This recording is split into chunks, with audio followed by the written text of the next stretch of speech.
서울 간송미술관과 대구 간송미술관 관장을 겸임하고 있는 전인건입니다. 학교법인 동성학원, 보성중고등학교 행정실장으로도 일하고 있습니다.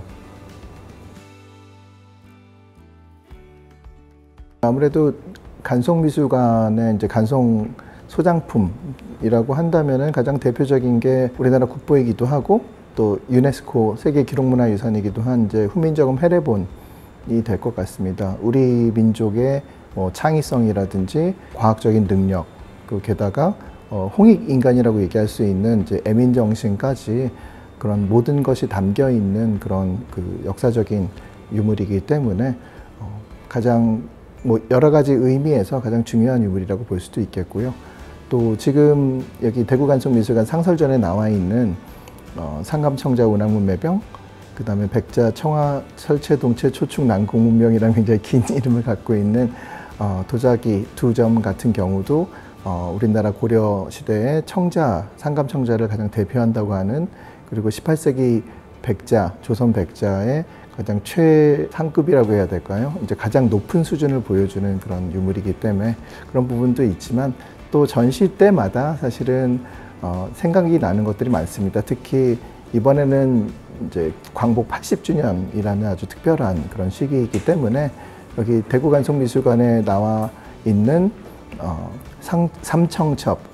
타는 이정과 그 다음에 이제 최립이라는 그 당시 최고의 문장가, 그 다음에 한석봉, 석봉한호라는 그 당시 최고의 서예가 세 분이 합쳐져서 그 당시 임진왜란이라고 하는 국난을 우리의 이제 문화로 극복하고자 했던 그 당시 이런 이제 문화예술인 학자들의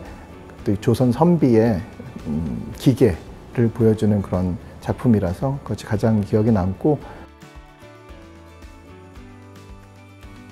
저희 간송께서 원래 좀 위가 조금 안 좋으셔서 야행성이셨어요. 그래서 조금 새벽 늦게까지 이제 공부하시고 글 쓰시고 감상하고 이런 활동을 하시고 아주 늦지막히 점심때쯤 일어나셔서 그 다음에 이제 활동하시는 그런 경우가 있었기 때문에,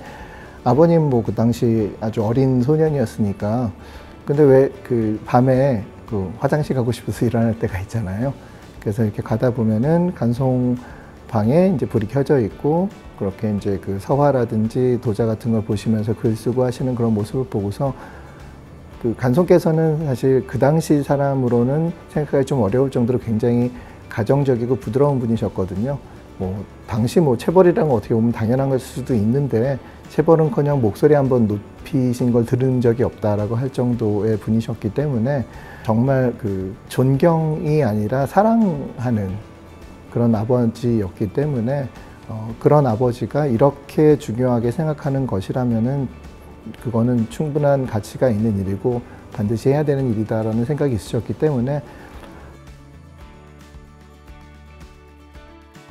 그 간송께서 하셨던 것들이 크게 나눠서 한 2개 정도가 될 것 같습니다. 문화적인 사업이 있고 교육 사업이 있었습니다. 문화적인 부분에 있어서의 이제 가장 중심이 되는 게 이제 간송미술관이라고 한다면, 간송 컬렉션이라고 한다면, 교육이라는 부분에 있어서는 이제 2가지 정도가 될 텐데, 하나는 한국미술사학회, 지금 이제 미술사학회 중에서 가장 크죠. 그것의 원래 원신이 이제 원래의 이름은 이제 고고미술동인이었습니다.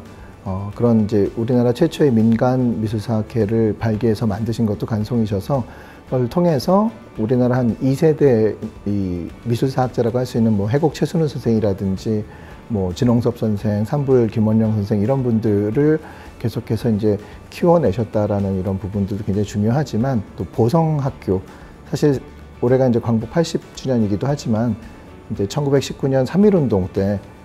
3.1운동 때 이것이 전국에 배포가 됐던 35,000장 정도 되는 이제 독립천원서가 보성학교 안에 있는 보성사랑 인쇄소에 인쇄가 돼서 보성중학교, 보성전문학교 학생들의 손에 의해서 전국에 배포가 됐다라든지, 이런 3.1운동에 있어서 이제 주도적인, 중심적인 역할을 했던 학교가 더 보성이었기 때문에 당시에 이제 총독부 입장에서는 절대로 문을 닫게 만들어야 되는 학교였고, 실제로도 1930년대 후반에 결국 문을 닫게 됐을 때 간송께서